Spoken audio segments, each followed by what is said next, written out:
So welcome to the Farm Urban Podcast, episode 2. So this is a series of episodes where we interview leaders and people who are really pushing the boundaries of social value within the UK. So for this edition, we have the amazing Sue Pickerill, who's the head of social value at Wates Group Services. So hello, Sue. Welcome to the podcast. Hi, Neil. Thanks for having me. No, thanks for being here. We've been in touch since last year, and you're someone I've been wanting to interview for quite a while. Wates for me is one of the leaders for social value within the UK across the various construction companies that certainly that we are in contact with and we work with. Such a big team. There's a big investment that's being made by Wates into social value, which is amazing to see. So just to kick things off, Sue, I always like to get a sense of someone's personal and professional journey into social value. And it's always intriguing because like social value, it's still fairly new, but like the trajectories that people go to get to where they are is always really, really interesting. So I'd love to hear more about your journey with social value and how you found yourself at Wates. Great. So I started my career in the corporate sector in IT actually. Wow. And then after a while spent a number of years in the charity sector, working primarily with young people.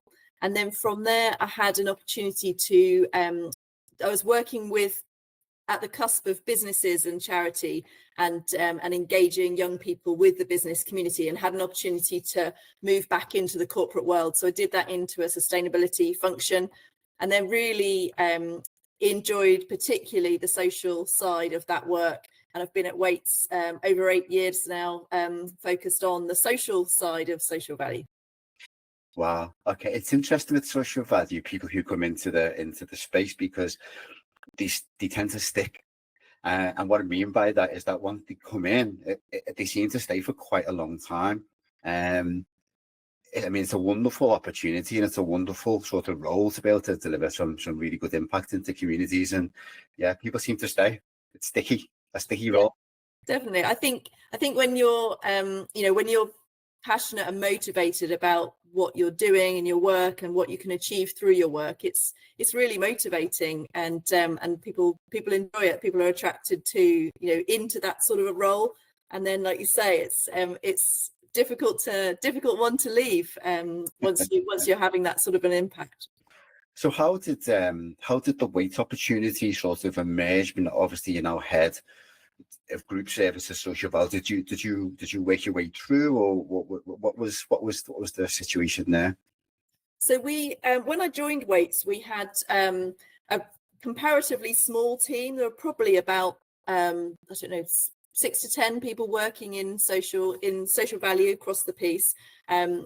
4 or 5 of those in a central team, and others out within the business units.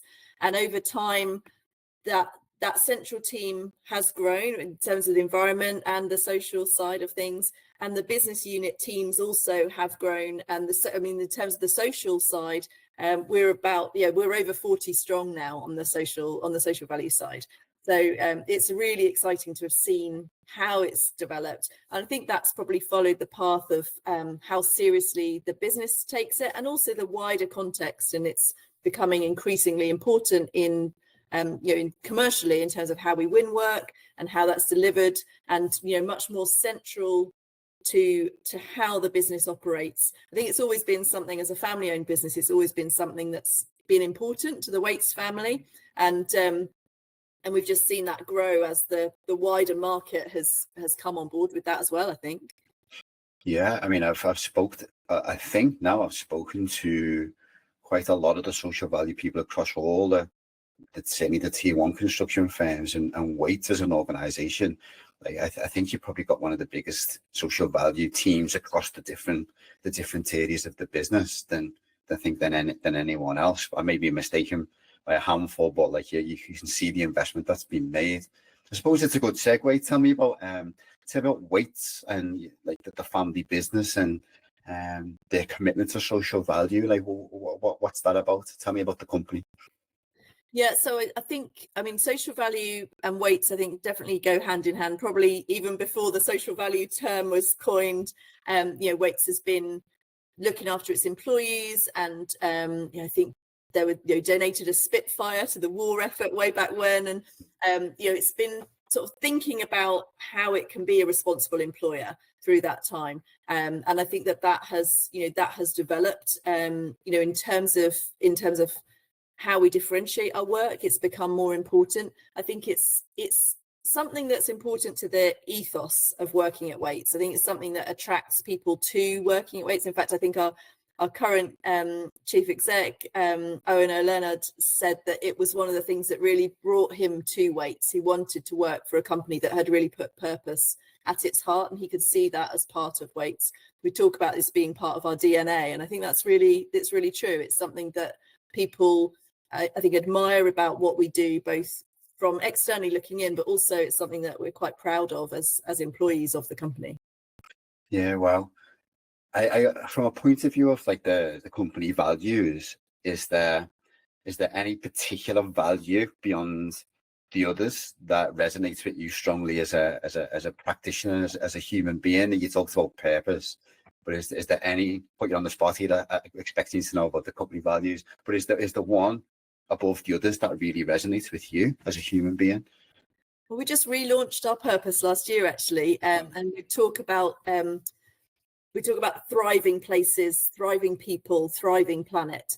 So we talk about reimagining places for people to thrive. That's our purpose, and that for me is really exciting, and that does kind of encompass everything. What we want to do is create places that enable people to thrive, and within that the environment is thriving. I think it's exciting. It's not just about people surviving and kind of getting by. We want to build places, we want to develop places, and we want to create those environments, both through our work and through what we do alongside our work and how we do our work, to enable people to be their best, to enable that environment that people are spending a lot of time in to be optimal.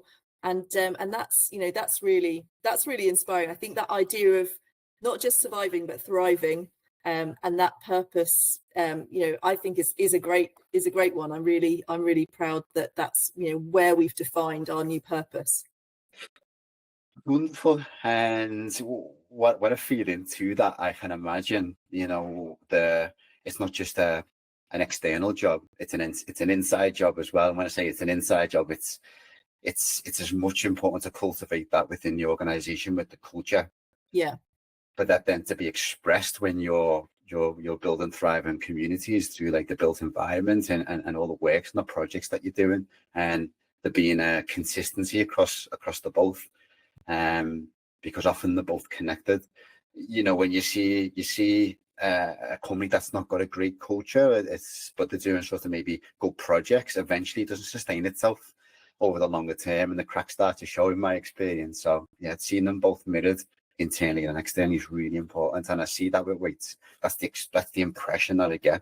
Yeah, I think you're right. I think it is really important to to be living out what you're doing, and that's not to say that that everything's completely rosy. There are plenty of challenges that we want to address, both externally and in terms of improving our our operations, our representation, how we're working as a business, environmental innovation, social innovation. There's plenty to do, and there's big challenges. And as a sector, we know that we're impactful as a sector, and we want to make sure that that we're having as positive an impact as possible and mitigating the negative impact that we know that we have.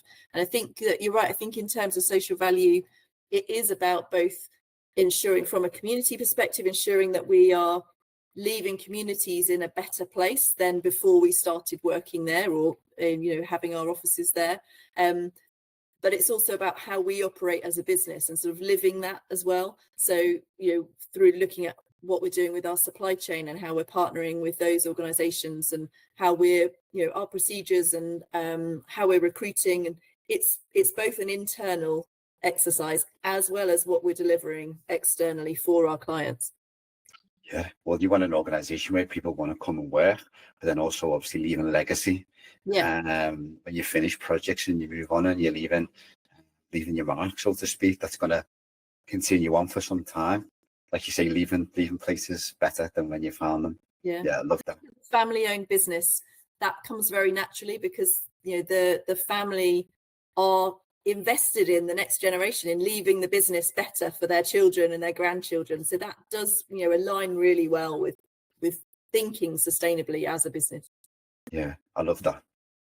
I suppose then let's go a little bit deeper then into the social value aspect of it, because a big part of this conversation is getting your perspective, Sue, as a leader in social value in a tier 1 construction company.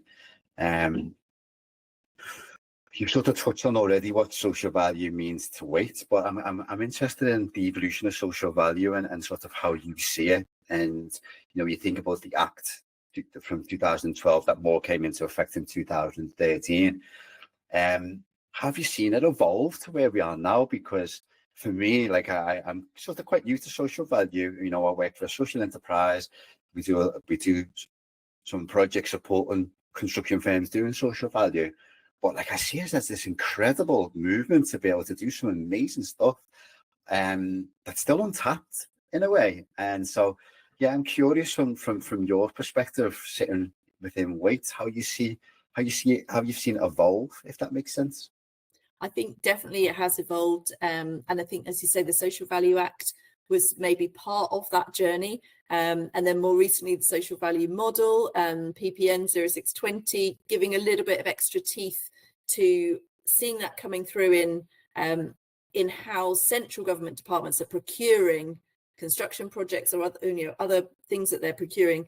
So we're seeing that coming through in tenders, and that requirement for us to be really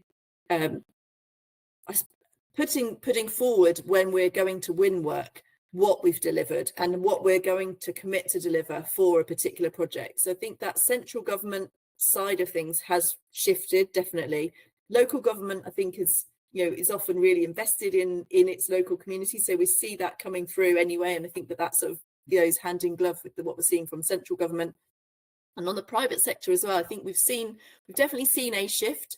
I think there's still probably more discrepancy within the private sector between some organisations or investors who are still not as much on the bus with this, and others that it's very much front and centre for them, and they see it as really important. But I think one of the other shifts that we're really seeing is the financial investment in terms of sustainability investment, and the funding organisations starting to shift where they're putting their money, where they are investing.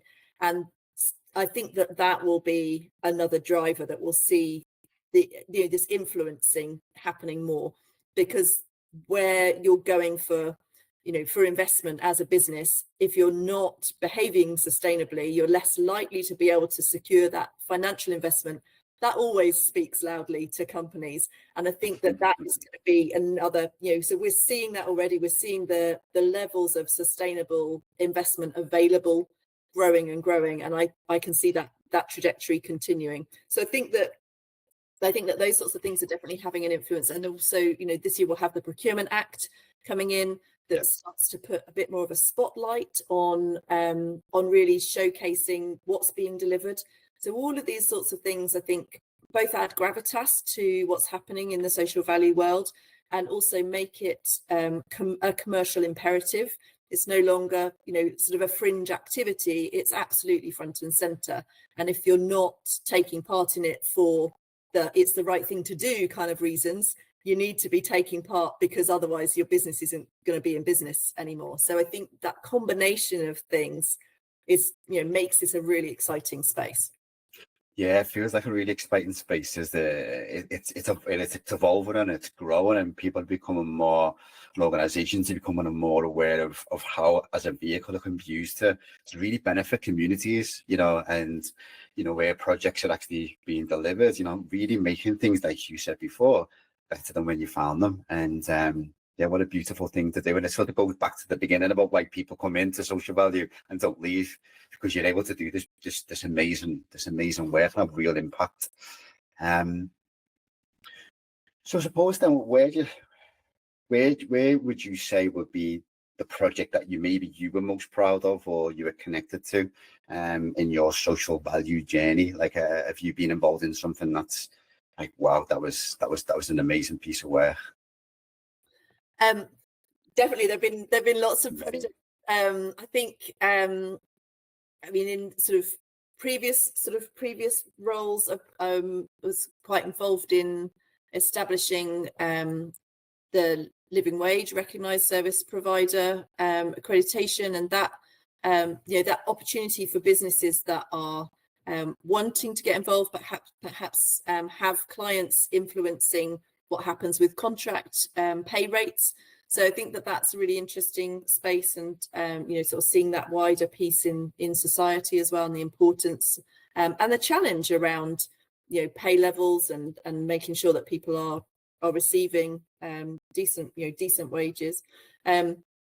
We're doing some really exciting stuff with young people, and we've done some brilliant projects in prisons, and I think often it's seeing those sort of hearing about the difference that you're making in an individual's life as well, or by working with a particular social enterprise where you've worked to change the trajectory of them being able to sustain their business, or earn more or deliver more impact. So there've been lots of different projects, but I think it's partly, I think for me, the exciting thing around having colleagues and wider peers come along on that journey, and sort of start to feel that passion as well about why we would want to do it, why we want to make a difference, why we want to run a program to support care leavers, or why would we want to think about employing people that have been in prison, and actually what difference does that make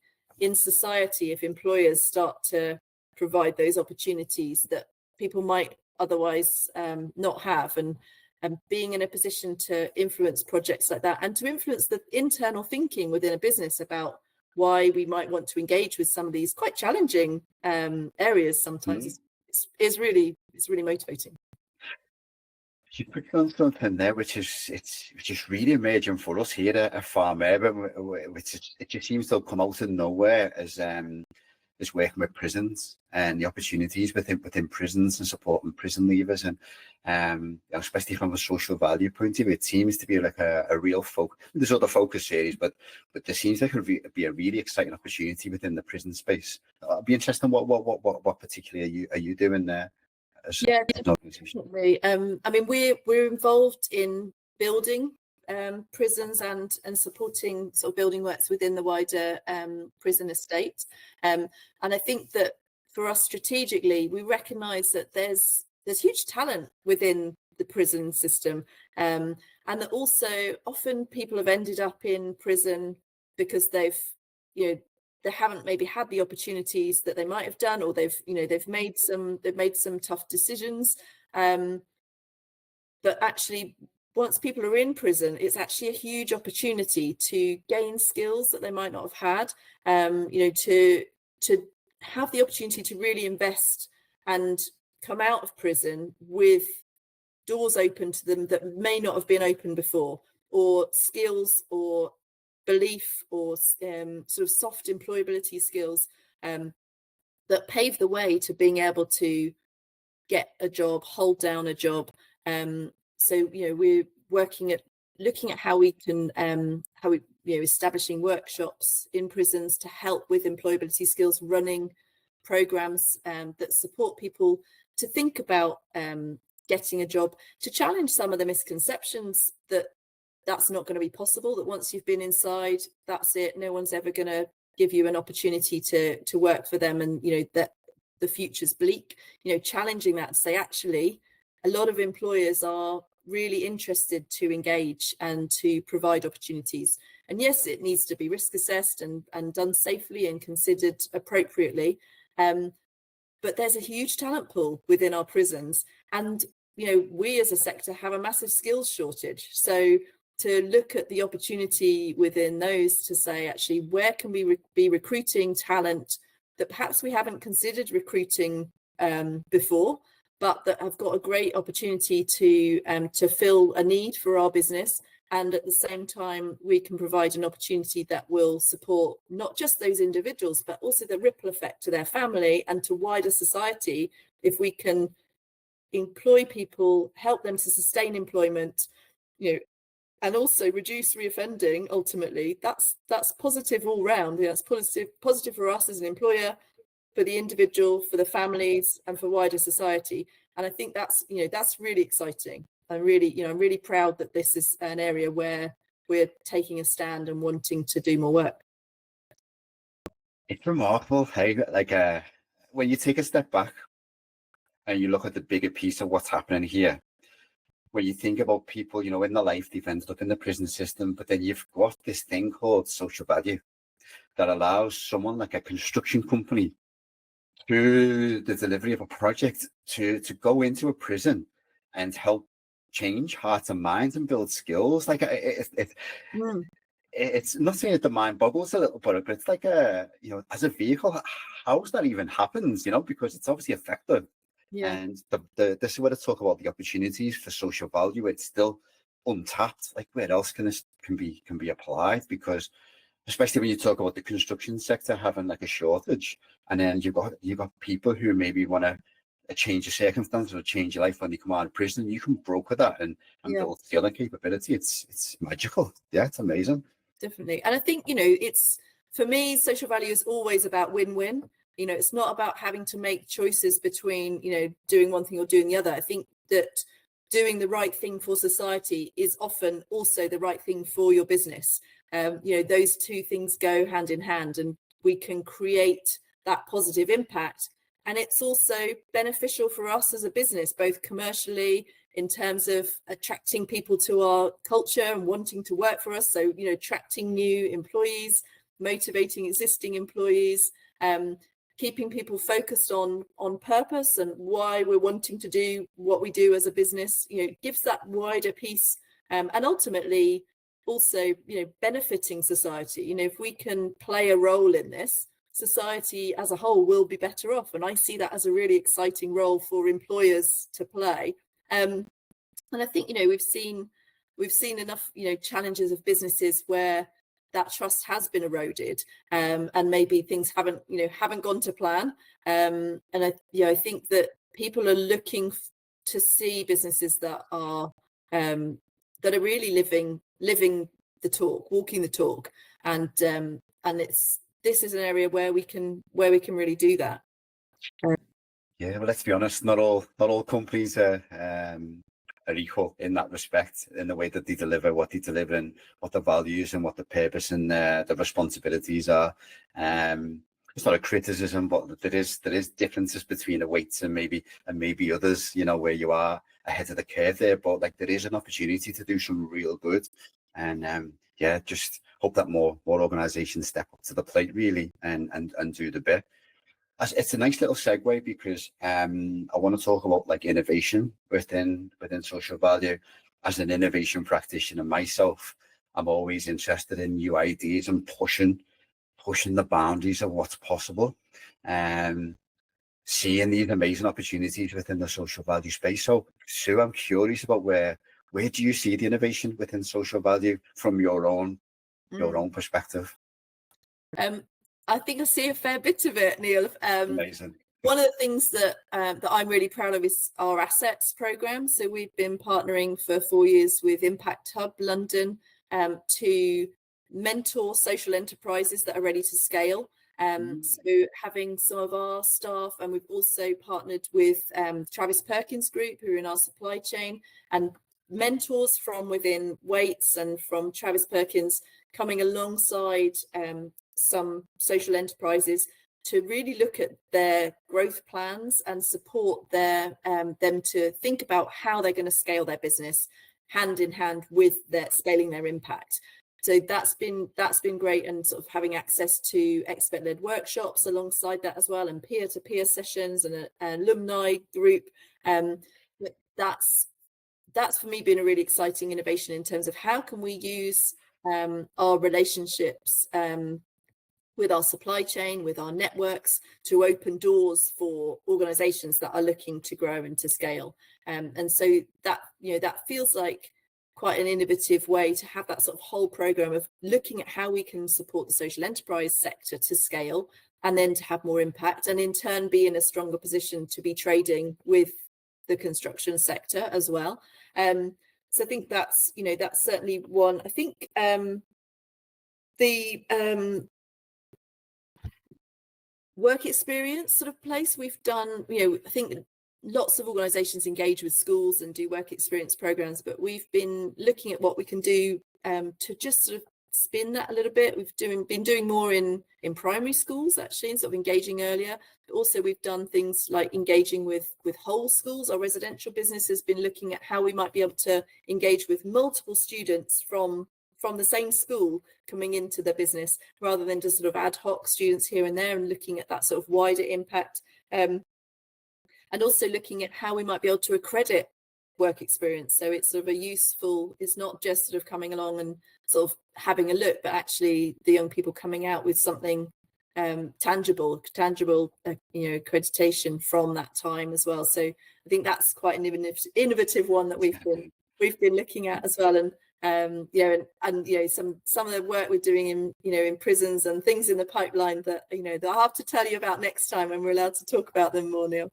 But yeah, lots of exciting activity, and I think social value provides a really great landscape to innovate. You know, there are so many issues within our society that actually thinking about how do we tackle those is really important. And I think one of the things that I see as important going forwards is that we are taking a holistic approach. I think historically there's maybe been, you know, sort of great projects sort of ad hoc here and there, but one of the things that we're really keen to do is to start taking more of a systems thinking approach and Yes.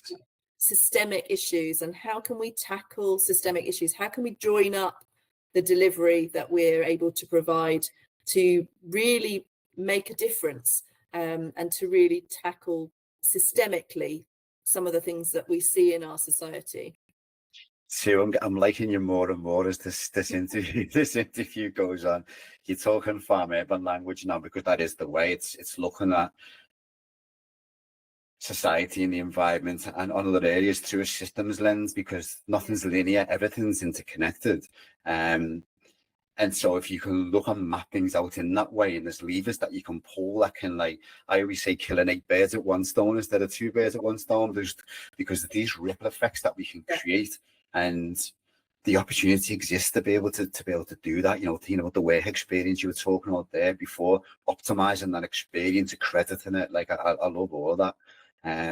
Because that then gives them more confidence and it goes into the construction sector. There's all the soft skills you talk about from that. Like it's yeah, it's a lot of value. Well, okay. Suppose then moving on from that, because I could talk about innovate. Yeah, let me go back a step. So when I think about social value practitioners, so my background has been my background for quite a while, is innovation and entrepreneurship. And it's remarkable how with some of the social value practitioners, you can take them out of a construction company and you can put them in a startup company, and they're the same skills, because you're having to think about new ideas, improvements, ambiguity, adapting to all these different environments that you're in, resilience. Like this, it's the same skill set. It's not like you're a bricklayer or you're a joiner.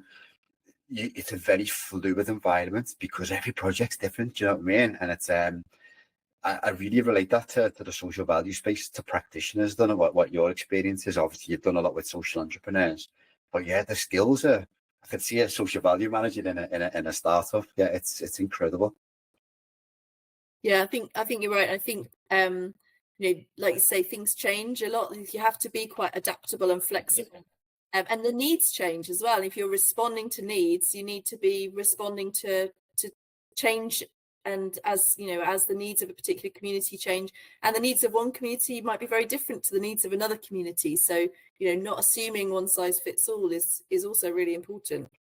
Well, one other aspect of it, when I think about, obviously, social value manager almost being the same as an entrepreneur, is working with limited resources.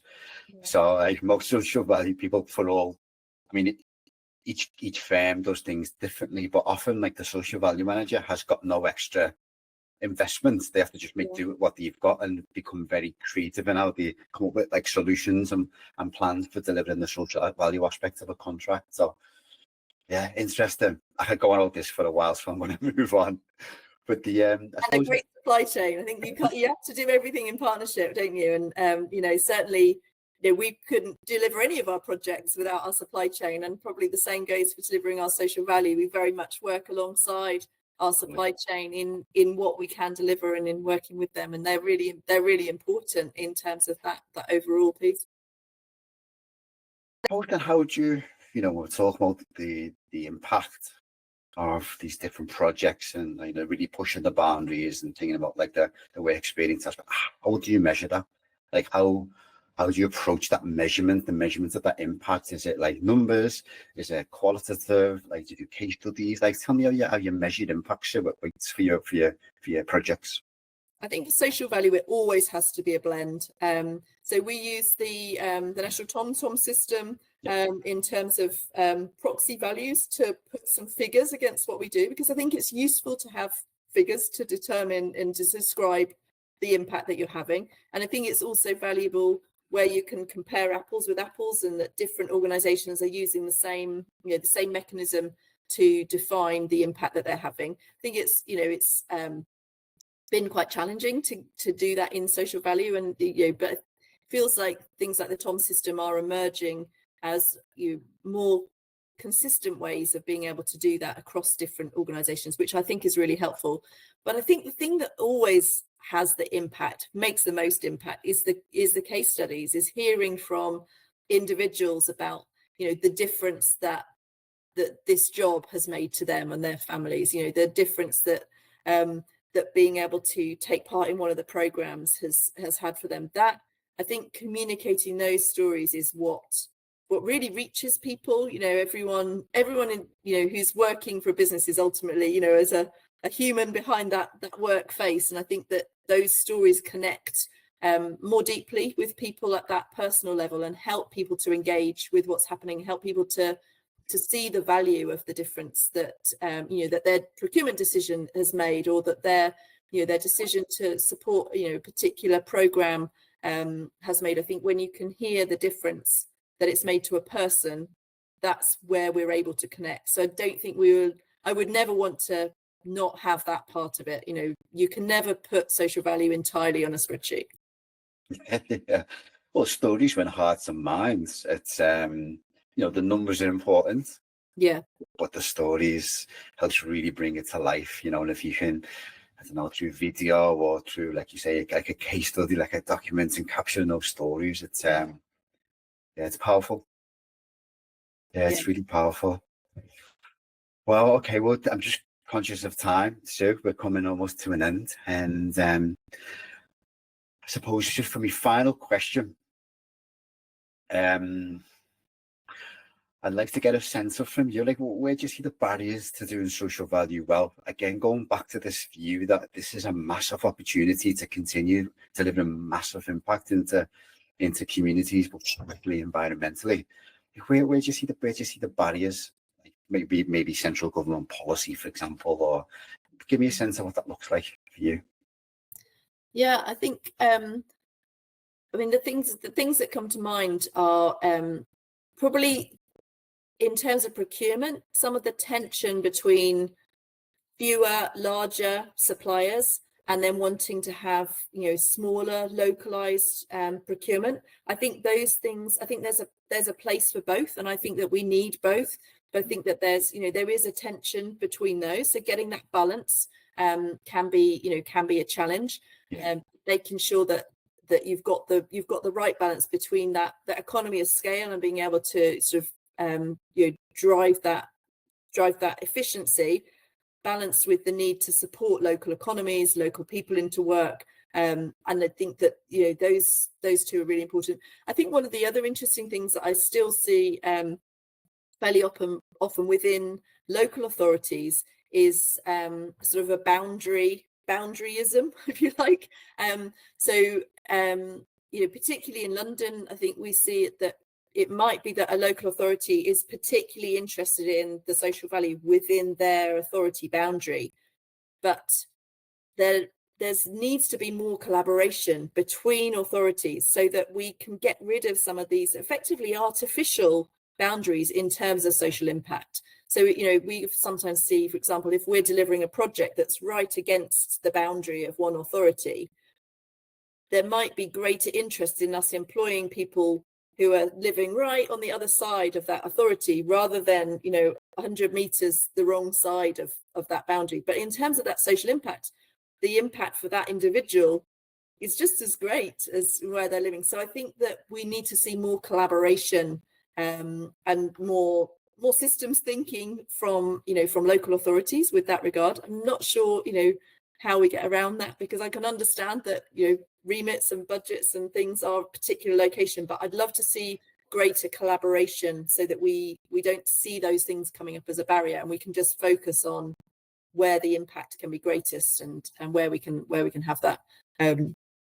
So I think that those are barriers, and I think the other barrier as well is just understanding, is having access to to thinking about why would we want to do it. So coming back to prison leaver employment, for example, that we were talking about earlier, trying to challenge some of the maybe the preconceptions or the concerns around that, and giving people the space to think about why this is something that their business might want to consider, and how supporting them to evaluate the risk effectively so that we can maximize opportunities for people, and address some of these challenging things in an open and transparent way, and not sort of hide behind not being able to discuss stuff because it feels a bit awkward, or we need to be able to discuss it. We need to give people a space to raise their concerns and help people to address things and move forward, and to find ways where we can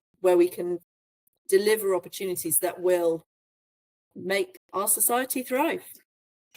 Yeah, it's a great answer. That these barriers are there to be overcome, and what keeps coming up for me is that systems thinking, that lens, and building ecosystems of like partners and collaborators, like cross local authority, like your supply chain, the community, because even in this day and age, it's not still fully factored in, all these different, I don't call them stakeholders, but all these different players that have got these skills, resources, capabilities, data, that can be shared, that can really optimize the impact that can be made.